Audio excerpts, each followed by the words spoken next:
سارے عالم میں عجب انجمن آرائی ہے، سارے عالم میں عجب انجمن آرائی ہے، ماہ رمضان کی برکت سے یہ زیبائی ہے۔ سارے عالم میں عجب انجمن آرائی ہے، ماہ رمضان کی برکت سے یہ زیبائی ہے۔ باغ جنت کی ہواؤں سے معطر ہے فضا، باغ جنت کی ہواؤں سے معطر ہے فضا، ماہ رمضان ہے رحمت کی گھٹا چھائی ہے۔ السلام علیکم ورحمۃ اللہ وبرکاتہ۔ ناظرین گرامی، ایکسپریس نیوز کی خصوصی رمضان ٹرانسمیشن میں ایک مرتبہ پھر خوش آمدید، اور ہمارا سیگمنٹ جو ہے وہ ہے خیر و عافیت۔ اور آپ جانتے ہیں، جیسے کہ میں نے آپ کو ابتدائیہ میں بھی بتایا تھا، کہ جو علماء حضرات ہیں وہ ہمارے ساتھ اس سیگمنٹ میں ہوا کریں گے، اور جیسے کہ فرمایا گیا ہے کہ جو بات تم نہیں جانتے تو جو جانتے ہیں ان سے پوچھ لیا کرو، اور پوچھنے میں خیر ہے ناظرین گرامی، اور جب اس پوچھنے کے بعد اس خیر پر جب ہم عمل کرتے ہیں تو عافیت اسی میں ہے۔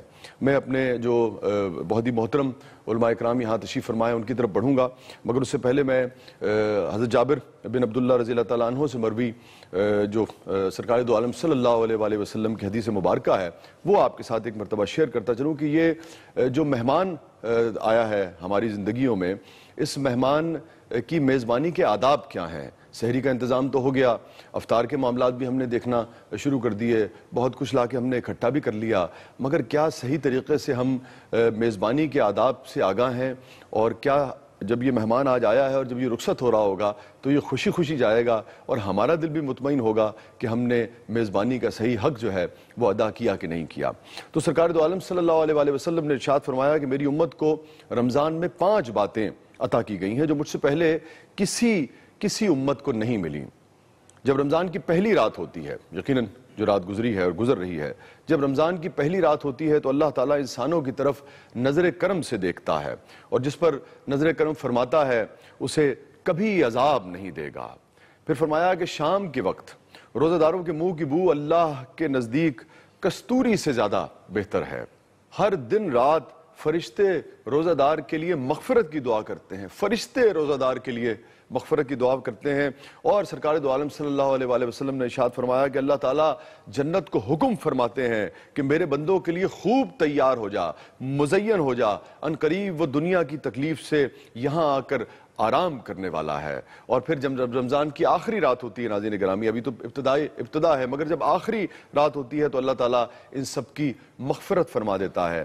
اب ہم علماء کرام سے یہ جاننے کی کوشش کریں گے کیا ہر ایک کی مغفرت ہو جاتی ہے اس مہمان کو سینے سے لگانے سے، یا جو صحیح طریقے سے میزبانی کے آداب ادا کرتا ہے، جو آداب پورے طریقے سے نبھاتا ہے، اس کی مغفرت ہوتی ہے؟ ہمارے ساتھ موجود ہے مولانا حکیم اکبر درس صاحب، پوری دنیا ان سے آشنا ہے، بہت ہماری خوش قسمتی کہ ہمارے پہلے پروگرام میں ہی انہوں نے ہمیں وقت دیا، بہت بہت شکریہ اور خوش آمدید مولانا صاحب۔ اور ہمارے ساتھ موجود ہے علامہ قمبر عباس نقوی صاحب، آپ بھی کسی تعارف کے محتاج نہیں ہیں، اور بہت بہت شکریہ آپ کا بھی نقوی صاحب کہ آپ تشریف لائے۔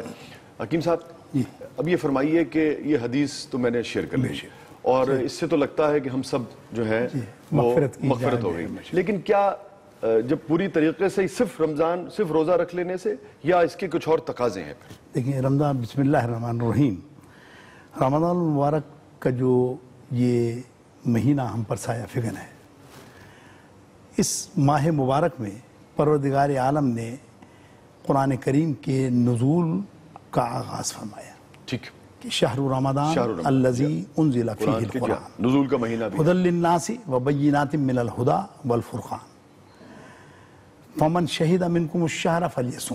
سبحان اللہ، کہ رمضان کا مہینہ وہ بابرکت مہینہ ہے کہ اس میں قرآن کریم کو نازل کیا گیا، سبحان اللہ، ھدی للناس، جو تمام کائنات کے لوگوں کے لیے ہدایت ہے، تمام صرف مسلمانوں کے لیے نہیں، تمام کائنات کے لوگوں کے لیے جو ہدایت، ھدی للناس وبینات من الہدی، اور اس کی وہ ہدایت جو ہے کچھ ڈھکی چھپی نہیں ہے، بلکہ ظاہر اور بینات بالکل واضح طریقے سے جو ہے یہ اپنے احکامات روز روشن کی طرح۔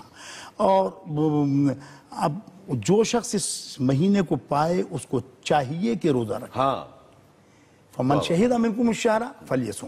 اب بہت سے لوگ ہوتے ہیں کہ جو رمضان المبارک کی ان بابرکت ایام میں اللہ تبارک و تعالیٰ کی بندگی کو اختیار کر کے جیسا اس نے روزے کے رکھنے کا حکم دیا ہے ان تقاضوں کو پورا اس کرتے کی ہیں روح کے مطابق اگر کوئی کوتاہی نادانستہ طور پر ہو وہ جاتی معاف ہے تو وہ اللہ تعالیٰ معاف فرمانے والا ہے. لیکن اگر کوئی شخص دانستہ اس مہینے میں جھوٹ بولتا ہے، گالی گلوچ کرتا ہے، اپنے غصے کا اظہار کرتا ہے، گویا اس نے روزے کے تو اللہ حضور فرماتے ہیں کہ اللہ تعالیٰ کو تمہاری بھوک اور پیاس کی جو ہے کوئی ضرورت نہیں ہے، پروردگار عالم کو تو تمہارے تقوی کی ضرورت ہے.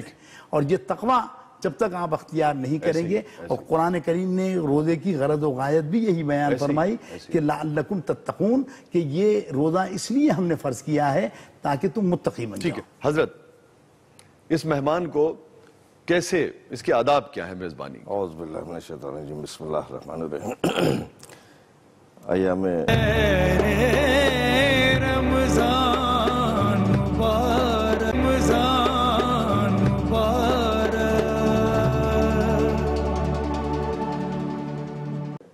ماہ سیام کا آغاز ہو چکا ہے. یقیناً یہ انعام الہی میں سے ایک نعمت الہی ہے، بے شک، اور نعمت عظمیٰ ہے، بے شک، سبحان بڑی نعمت ہے. مالک دو جہاں وہ نہ عبادات کا محتاج ہے، نہ وہ کسی کے نمازوں کا محتاج ہے، نہ وہ روزوں کا محتاج ہے. وہ تو جو کچھ انسان کرنا چاہے وہ اپنے حق میں اگر بہتر کرنا چاہے تو اللہ کا یہ ایک بڑا احسان ہے کہ وہ مختلف انداز سے بنی نوع انسان کو وہ مواقع فراہم کرتا ہے، کیا کہنے، کہ تاکہ یہ انسان متوجہ ہو جائے کیا کہنے، اپنی حقیقت کی طرف اور اپنے رب کی حقیقت کی طرف. تو در حقیقت بھوک اور پیاس کوئی چیز نہیں ہے. ٹھیک، اصل بات یہ ہے کہ متوجہ ہو جانا. کیا متوجہ ہو جانا؟ امر رب کی اطاعت. سبحان اللہ. اور امر رب کیا ہے؟ وہی میرا مالک، جیسے ابھی تذکرہ ہو رہا تھا حکیم صاحب نے فرمایا کہ جو اس کی حلال کی ہوئی چیزیں ہمارے اوپر ہیں، سبحان اللہ، وہ بھی اس کا ہی کرم ہے کہ اس نے ہم پر حلال کیا. ٹھیک ہے. لیکن امر رب کو سمجھے. جب اس نے کہا کہ رک جا تو رک گئے. امر رب یہ ہے، اطاعت الہی یہ ہے کہ اس سے غرض نہیں ہے کہ کیا حرام ہے اور کیا حلال ہے. واہ واہ واہ واہ. امر رب یہ ہے کہ مالک تو میرا مالک ہے، تو نے اپنی حلال چیز کو بھی اگر مجھ سے روکا ہے تو مجھ پر یہ فرض ہے کہ میں تیری اطاعت میں سجدہ ریز ہو جاؤں. سبحان اللہ. اور ناظرین گرامی، چھوٹے سے وقفے کے بعد واپس آتے ہیں. آپ دیکھ رہے ہیں خیر رمضان، اور پھر بات ہوگی تقوی کے اوپر. کہیں نہیں جائیے گا، چھوٹے سے وقفے کے بعد آتے ہیں.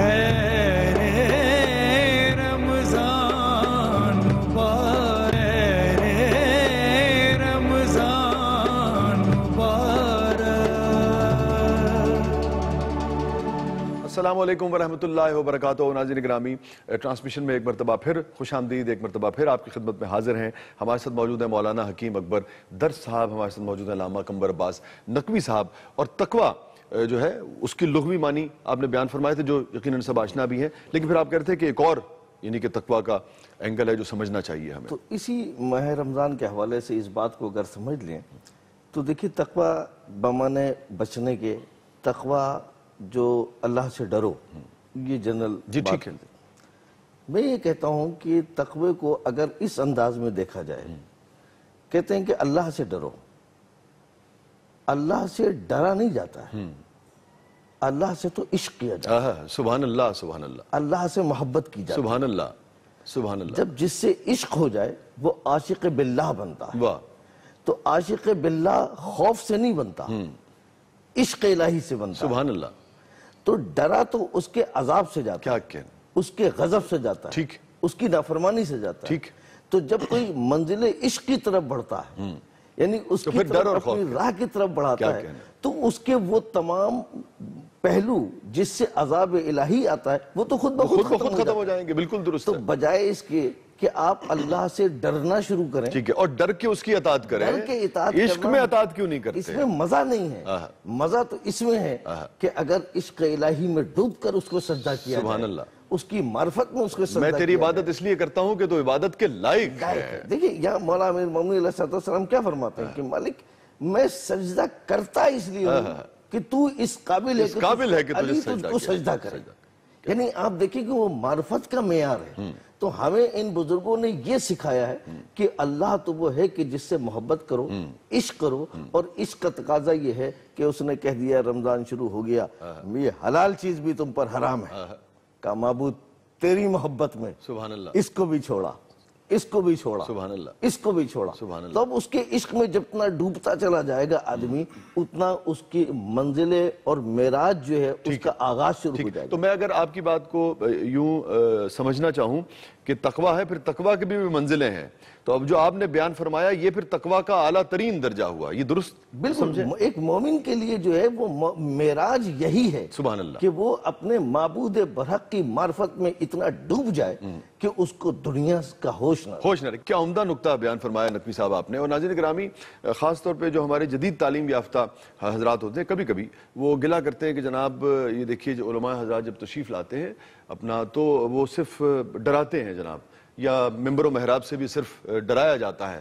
اچھا، حالانکہ ڈرانا بھی بہت ضروری ہے. مجھے بتائیے دنیا کا کون سا ایسا قانون ہے، کون سی ایسی مملکت ہے، کون سی ایسی ریاست ہے جہاں پہ آپ سزا اور جزا کا قانون نہ ہو.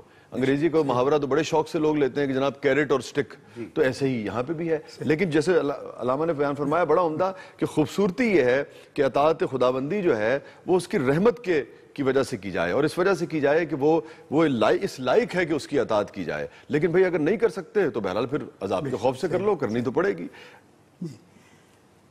حضرت سیدنا فاروق اعظم رضی اللہ تعالیٰ عنہ سے کسی نے پوچھا کہ تقویٰ کیا ہے. آپ نے سید عمر فاروق رضی اللہ تعالیٰ جی، انہوں نے ارشاد فرمایا کہ کبھی تم کسی کانٹے سبحان اللہ، کیا اس نے کہا کہ ہاں گزرا ہوں. کہا کہ پھر وہاں اپنے کپڑوں کو اور دامن کو کیسے تم بچاتے ہو؟ خاردار جھاڑیوں سے دامن کو بچا کے، دامن سے تو کبھی کبھی کانٹا لگ بھی جاتا ہے، تو کوئی خطا ہو بھی جاتی ہے. لیکن یہ ہے کہ جیسے تم وہاں بچتے ہوئے نکلتے ہو، ایسے ہی جو ہے وہ اس راستے سے جو ہے اللہ تبارک و تعالیٰ کی اطاعت کا جذبہ لے کر جو ہے تم نے گزرنا ہے. اور اس راستے میں ہو سکتا ہے کہیں کانٹے بھی آ جائیں، تو جیسے دامن کو بچاتے ہو ایسے ہی اپنے آپ کو جو ہے. اور آپ دیکھیں کہ یہ بزرگوں کا اور یہ جو یعنی کہ بڑی ہستیاں تھیں، کیا ان کا کمال تھا. اب آپ جانتے ہیں کہ سید عمر فاروق رضی اللہ عنہ کا ایک اپنا خاص ڈسپلنڈ یعنی کہ مزاج ان کا تھا. اس کے باوجود اس میں بھی انہوں نے ایک نقطہ رکھا ہے کہ کبھی کبھی لگ بھی جاتا ہے، تو ایک رعایت جو ہے وہ دی ہے. لیکن نیت یہ ہونی چاہیے کہ باری تعالیٰ میں بچا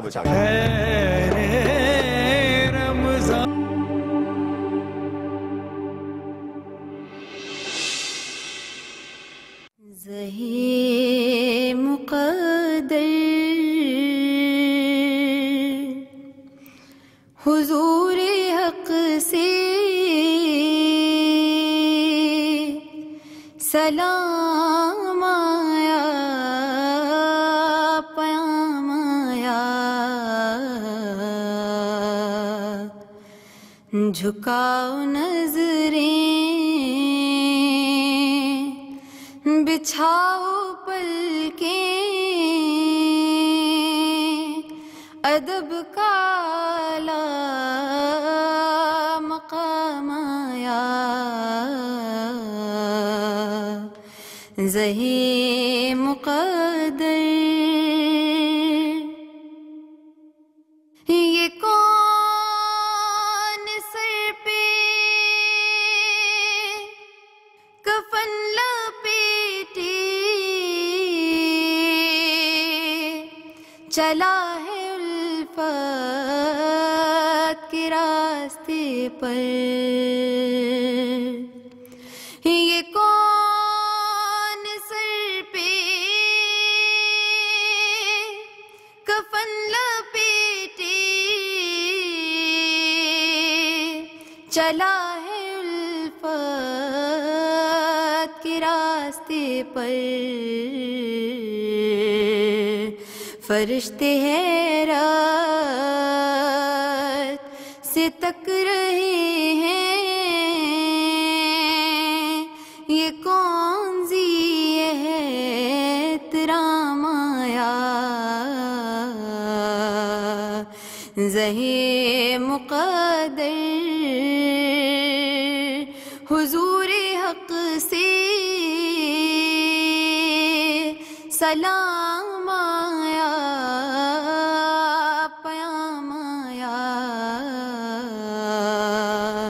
جھکاؤ نظریں بچھاؤ پلکیں ادب کا اعلیٰ مقام آیا زہے مقدر یہ راہ حق ہے سنبھل کے چلنا یہاں ہے منزل قدم قدم پر یہ راہ حق ہے سنبھل کے چلنا یہاں ہے منزل قدم قدم پر پہنچنا در پر تو کہنا آقا سلام لیجئے غلام آیا زہے مقدر حضور حق سے سلام آیا پیام آیا یہ کہنا آقا بہت سے عاشق تڑپتے سے چھوڑ آیا ہوں میں یہ کہنا آقا بہت سے عاشق تڑپتے سے چھوڑ آیا ہوں میں بلاوے کے منتظر ہیں لیکن نہ صبح آیا نہ شام آیا زہے مقدر حضور حق سے سلام آیا پیام آیا جھکاؤ نظریں بچھاؤ پلکیں ادب کا اعلیٰ مقام آیا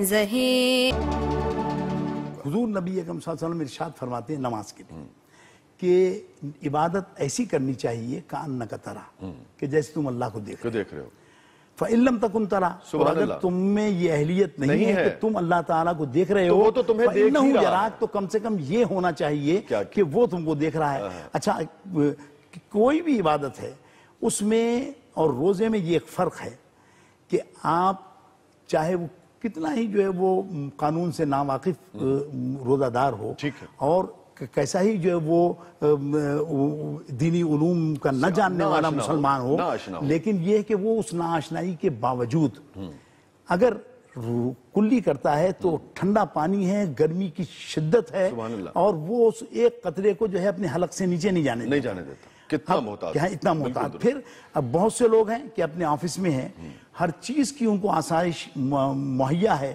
فریج رکھا ہوا ہے انواع و اقسام کی نعمتیں ہیں لیکن ان میں سے وہ کسی چیز کو ہاتھ نہیں لگاتے چونکہ ان کو یہ معلوم ہے کہ اگر دنیا کی کوئی طاقت ہم کو نہیں دیکھ رہی تو جس کے لیے ہم نے روزہ رکھا ہے وہ دیکھ رہا ہے سبحان اللہ تو پروردگار عالم کی معرفت اس حد تک حاصل ہو جاتی ہے اور اس کا یہی تقویٰ ہے کہ وہ اور کسی عبادت اور یہ بالکل وہی ہے جیسے آپ نے فرمایا کہ اب ڈر نہیں ہے مطلب وہ خوف سے مراد یہ کہ ہے تو صحیح لیکن اب اس وقت آگے تو پکڑ تو نہیں رہا لیکن محبت جو ہے اگر میں یوں سمجھوں آپ کی بات کو کہ بہرحال رمضان کی برکت یہ ہے کہ مسلمان پہ بھی عام مسلمان پہ بھی جیسے آپ نے کہا جو بہت آشنا نہیں بھی ہے اس پہ بھی ڈر سے زیادہ جو اس کی رحمت اور اس کا قرب اور اس کا عشق جو ہے وہ حاوی ہوتا ہے رمضان میں. بالکل صحیح ہے نا, کیونکہ ڈر سے روزہ تو نہیں رکھا جا سکتا.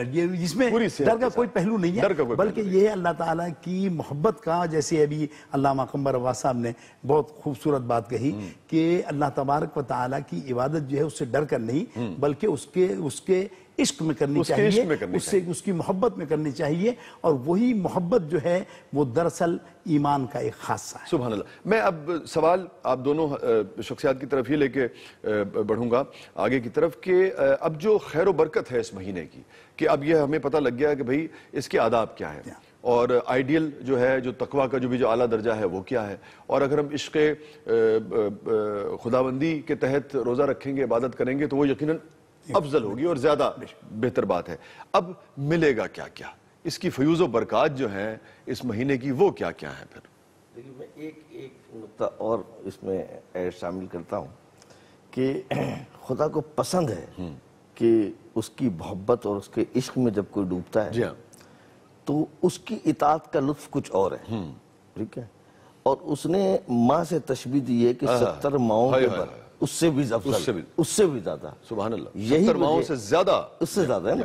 یہی وجہ ہے کہ اگر ماں کے عشق میں اس کی اطاعت کی جائے, سبحان اللہ, اور اس کی ایک عجیب خوبصورتی ہے, بے شک, تو جب انسان اپنی ماں سے, اور اللہ نے اس لیے وہ اجر رکھا ہے, تو اب وہ صرف یہ کہتا ہے کہ تم اپنی ماں سے محبت کر کے اور اس سے عشق کر کے اگر تم نے اس کی اطاعت کی تو اس کے تو قدموں میں جنت دے دیا. میں کیا دوں گا. سبحان اللہ. یعنی سبحان اللہ, سبحان اللہ. اس کی عطا کی تو کوئی حد نہیں ہے, ٹھیک ہے, نہ وہ رحمت العالمین ہے, وہ کریم ہے, نہ اس کی کریمی کی حد, نہ اس کی رحمت کی حد, نہ اس کی جزا کی حد, نہ اس کی مغفرت کی حد. سبحان اللہ. وہ حدوں میں نہیں ہے. تو اگر انسان اس کے عشق میں ڈوب جاتا ہے تو سوچئے کہ پھر آپ کو یہ گننے کی ضرورت نہیں پڑے گی کہ ہمیں کیا ملے گا اور کیا نہیں ملے گا.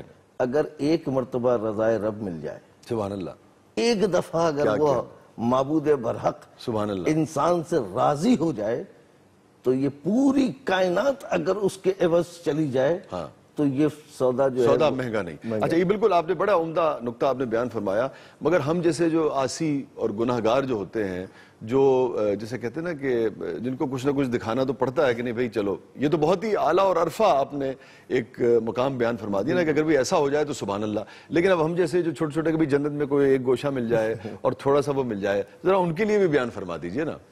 دیکھیں اس میں کوئی شک نہیں ہے, اگر وہ مالک کی طرف جب انسان بڑھتا ہے تو اللہ بڑا غفور رحیم ہے, بڑا کریم ہے. وہ یہ موقع دے کیوں رہا ہے؟ وہ اس لیے دے رہا ہے کہ تم سے جو یہ سال بھر گناہ ہوئے, خطائیں ہوئی, یہ موقع ہے اور اس میں تمہیں بخش دے گا. اس میں اس کی رحمتیں تمہیں مل جائیں گی. تو اس کی رحمتوں کے اندر اور نعمتوں کے اندر جو ہے وہ ساری نعمتیں شامل ہیں جس کا انسان متقاضی ہو سکتا ہے اور جس کا انسان کو جو ہے وہ تلاش ہے. تو سب سے اہم بات جو ہے وہ اپنے اللہ کو راضی کرنا اور اس کی مخلوق کی خدمت کرنا. یہی وہ لمحہ ہے جب وہ مقام آتا ہے کہ انسان کہتا ہے کہ میں نہ ہی سب تو, میں نہ ہی سب تو. ناظرین گرامی, بہت ہی عمدہ بورڈ پر گفتگو لے آئے ہیں علامہ قمر عباس نقوی صاحب اور مولانا حکیم اکبر در صاحب. کیا کیا عمدہ نقطے جو ہیں بیان فرمائے ہیں, اور پھر وہی بات کہ رب مل گیا تو سب مل گیا. کہیں نہیں جائیے گا, چھوٹے سے وقفے کے بعد واپس آتے ہیں. آپ دیکھ رہے ہیں خیر رمضان. السلام علیکم ورحمۃ اللہ وبرکاتہ.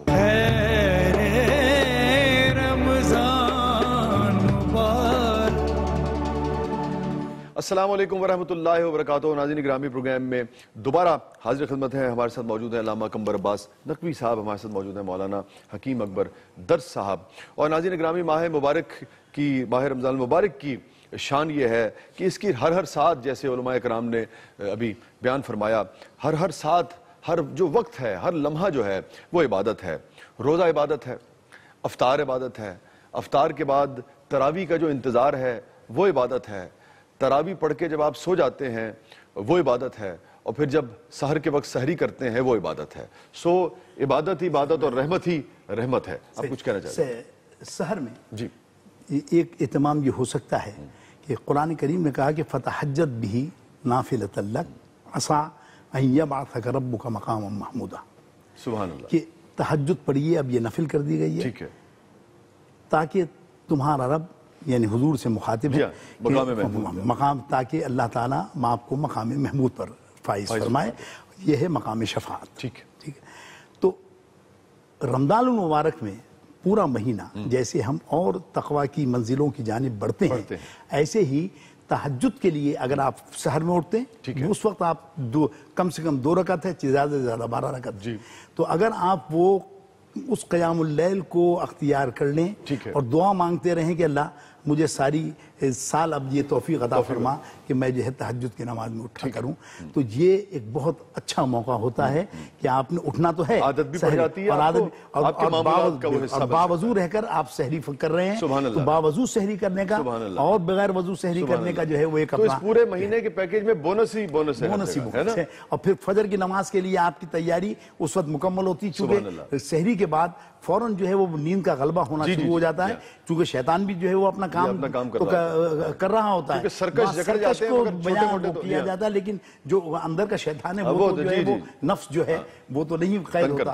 تو اس لیے جو ہے وہ اس درمیان میں آپ نے اگر وضو کیا ہوا ہے، تہجد پڑھ لی ہے، وضو کے ساتھ آپ نے جو ہے وہ سحری کی تناول کی، اب اس کے فوراً بعد جو ہے اذان ہو جاتی ہے، فجر پڑھیے اور پھر تو اگر وضو ہوگا سب سے زیادہ جو اہمیت ہوتی ہے وہ اسی کی ہوتی ہے کہ آپ اگر وضو سے ہیں تو آپ اٹھ کر فوراً نماز پڑھ لیں گے، لیکن اگر باوضو نہیں ہے تو پھر تھوڑی سی جو ہے وہ سستی سی اور کاہلی آ جاتی ہے اور آپ ذرا سے لیٹے اور معلوم ہوا کہ صاحب جو ہے وہ چونکہ رات میں بھی جاگے ہوئے ہیں دن میں بھی، تو اس میں جو ہے وہ پھر نیند کا غلبہ جاتا ہے. یہ بڑی عمدہ بات بیان فرمائی حکیم صاحب نے کہ تھوڑا سا اگر آپ یہ جو علماء حضرات بیان فرما رہے ہیں اس کے مطابق معمولات کو ایڈجسٹ کریں گے تو زیادہ نیکیاں، زیادہ برکتیں، زیادہ جو فیض ہے وہ سمیٹ سکتے ہیں رمضان المبارک کے مہینے کے. اس میں کوئی شک نہیں ہے کہ دیکھیے انسان اپنے اوپر جب بوجھ سمجھتا ہے کسی چیز کو، اس کا مقصد یہ ہے کہ وہ ذہنی طور پر تیار نہیں. ہاں بڑی عمدہ بات کہی آپ. ٹھیک، واہ واہ.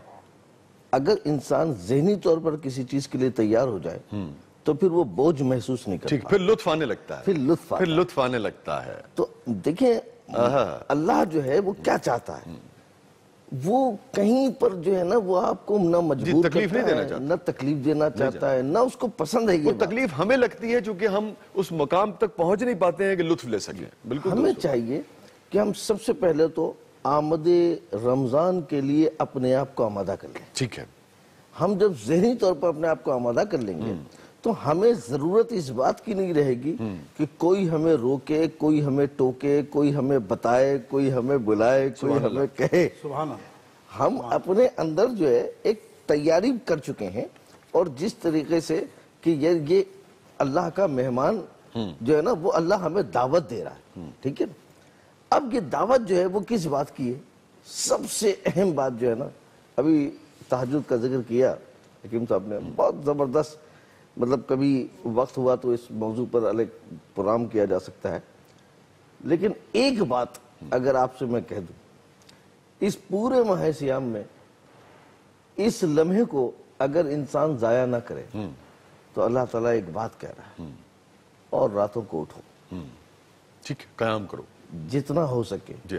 دن میں تو تمہارے بہت سے کام، اچھا تھوڑا سا صحیح، اس سے کم صحیح ذکر کرنا. سبحان اللہ. یہی وہ وقت ہے جو ہم تمہیں ہدایت دیتے ہیں. سبحان اللہ، سبحان اللہ، سبحان اللہ. یہی وہ لمحہ ہے جب ہم تمہیں ہدایت دیتے ہیں. یعنی اللہ یہ کہہ رہا ہے کہ دیکھو اس وقت کی قدر و قیمت کو سمجھو، اس وقت اپنے اندر کوئی بوجھ نہ رکھو، یہ صرف تم عبد اور معبود کے درمیان کا وقت ہے. سبحان اللہ. یہاں صرف ہم سے گفتگو کرو، سبحان اللہ، ہم سے بات کرو. تم کیا چاہتے ہو؟ تمہیں ہدایت چاہیے. ہدایت تو وہی ہے جو اللہ دیتا ہے، کوئی شک. اور اللہ کے سوا کوئی ہدایت نہیں دے سکتا.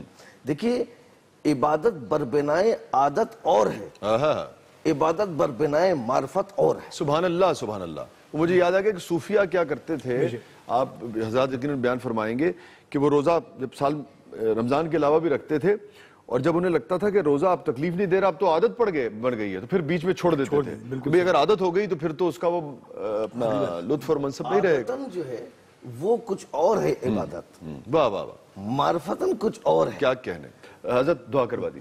اللهم صل على سيدنا ومولانا محمد مختلف الملوان وتعاقب الاسران وكرر الجديدان واستقل الفرقدان وبلغ روحه وارواح اهل بيته منا التحيه والسلام وبارك وسلم عليه كثيرا. ربنا لا تزغ قلوبنا بعد إذ هديتنا وهب لنا من لدنك رحمة إنك أنت الوهاب. رب اجعل لي مقيم الصلاة ومن ذريتي ربنا وتقبل دعاء. ربنا اغفر لي ولوالدي وللمؤمنين يوم يقوم الحساب. اللهم يا قاضي الحاجات يا الله اقضي حاجاتنا وحاجات جميع المسلمين. اللهم يا شافي الأمراض يا الله اشفي أمراضنا وأمراض جميع المسلمين. اللهم يا منزل البركات يا الله أنزل الرحمة والسكينة والطمانينة والبركة علينا وعلى جميع المسلمين. یا رب فضل خیش گناہان ما ببخش وستست جملہ بخشش و از ما خطا ببخش. ہر چند نیستیم صداوار بخششت مارا برائے شاہ رسول مصطفیٰ ببخش. ما در طریق بندگیت گر پیاد آئیم مارا بشہ سوار عرب مرتضی ببخش. جو سوختن اگرچہ نباشت صدا ما از بہر سوز سینہ خیر النساء ببخش. مارا کہ خستاست زی الماس غم جگر مارا بخاطر حسن مجتبی ببخش. ما مجرمہ کہ تشنہ لبے آب رحمتیم مارا برائے تشنہ لبے کربلا ببخش. پروردگار عالم ہم سب پر اپنی برکتوں اور رحمتوں کو دروازوں کو کشادہ فرما. رمضان المبارک کی خیر و برکت سے پروردگار عالم ہمیں وافر حصہ عطا فرما. پروردگار رمضان المبارک کی ان ایام کی قدر و منزلت کرنے کی ہمیں توفیق رفیق مرحمت فرما. پروردگار جو روزے کی عبادت تو نے ہم پر فرض فرمائی ہے اس کو آسانی کے ساتھ ہمیں ادا کرنے کی توفیق رفیق مرحمت فرما. پروردگار مملکت خداداد پاکستان کو استحکام عطا فرما. اس کی نظریاتی اور جغرافیائی سرحدوں کی حفاظت فرما. اس کو اندرونی اور بیرونی خلفشار سے محفوظ فرما. پروردگار یہاں کے رہنے والوں میں آپس میں اتفاق اور اتحاد کی برکتوں کا نزول فرما. دریاؤں کو روانی، کھیتوں کو سرسبزی اور شادابی اور معیشت کو مضبوط اور مستحکم فرما. پروردگار ہم سب کو اپنے راستے پر چلنے کی توفیق رفیق مرحمت فرما. وصلی اللہ تعالی علی خیر خلقہ و نور عرشہ و زینت فرشہ و مظہر لطفہ محمد و آلہ و صحبہ اجمعین. سبحان ربک رب العزت عما یصفون وسلام علی المرسلین والحمد للہ رب العالمین. پروردگار اس چینل کو جو ہمارا یہ ٹرانسمیشن پہنچانے میں انہوں نے جن لوگوں نے حصہ لیا ہے of the camera on the camera, پروردگار عالم جتنے اس کے ارباب حل لوگ ہیں ان سب کے گھروں میں بھی اپنی برکتوں اور رحمتوں کا نزول فرما اور اس چینل کو دن دونی رات چوگنی ترقی عطا فرما. سبحان ربک رب العزت عما یصفون وسلام علی المرسلین والحمد للہ رب العالمین. آمین آمین. سبحان.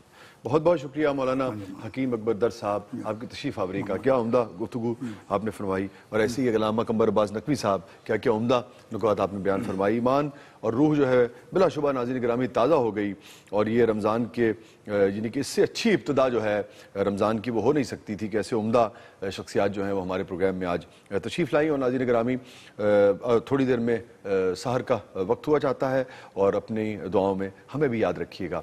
اجازت دیجیے، اللہ حافظ.